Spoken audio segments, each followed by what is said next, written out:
ఇప్పుడు Thums up బాటల్ల coca cola, Maaza బాటల్ల స్ప్రైటు, పెప్సీ సీసాల లిమ్కా, మిరిండా బాటల్ల ఫాంటా పోషిస్తే తాగుతారా? చల్ గిట్లుందేంది, ఏదో తేడా కొడుతుంది అంటారు పక్కా. ఎందుకంటే అప్పుడప్పుడు తాగుతుంటారు కాబట్టి ఏ కూల్ డ్రింక్ ఏ టేస్ట్ ఉంటుంది అనేది ఎరకైతుంది. ఇక ఒక్కొక్కలకు ఒక్కో కూల్ డ్రింక్ అంటే కాయిష్ ఉంటుంది. అట్లనే తాగేటోళ్ళకు సుతా ఒక్కొక్కలకు ఒక్కో బ్రాండ్ ఉంటుంది. ఎంత ఇల్వగల మందు తాగితే అంత గిరేట్ అనుకుంటారా అన్నలు. గసొంటోళ్ళంతా జర మంచి గినాలకి ముచ్చట. హోదాలైతే అన్న పంచనం చూడుండ్రి. 4 పెట్లు పెట్టి మూతికాడికి సీసా వల కొట్టిండు. ఇక మూతను సాఫ్ చేస్తున్నాడు లోపల సీసా ముక్కలు ఉండకుండా.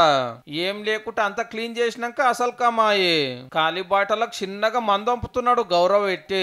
నిండినాక మూత పెట్టి మీదికెళ్ళి గుద్దుతే కథం బందోబస్తు సీల్ పడ్డది. హైదరాబాద్ కాచిగూడల కాస్ట్లీ బాటల్లో అగ్వమందు నింపి అమ్ముతున్నాడు కాక. పేరు శ్రీనివాసు. కుటీర పరిశ్రమ లెక్క ఇంట్లోనే కల్తీ మందు తయారు చేసి 2-3 ఏళ్ల కంచె దందా నడిపిస్తుండట. మరి అడిగిన రేటుకు ఎవరికి ఇయ్యలేదో ఏం పాడో. ఆయనతో ఆప్కారంలో చెవులు ఉరికొచ్చి దొరికించుకున్నారు. మంచి మంచి బ్రాండ్లు అయి నోరుకు మీదనే ఖాళీ సీసాలు పట్టుకుంటే కొన్ని మందు ఇవన్నీ ఏడుకెళ్ళి తెస్తాడంటే పెద్ద పెద్దోళ్ళు ఇళ్ళ దావతులు పార్టీలు అయితే పోతాడు. తాగి పడేసిన సీసాలు ఇంటికి తెచ్చుకుంటాడు. అలా తక్కువ రేటు మందు నింపి పిరం రేట్లకు అమ్ముతున్నాడు ముద్దుగా. తాగేటోళ్ళు అవన్నీ పట్టించుకుంటారా? రప్ప వేసిందే లెక్కాయే. ఎవలోకలు గుర్తుపడితే అదే ఎక్కువ.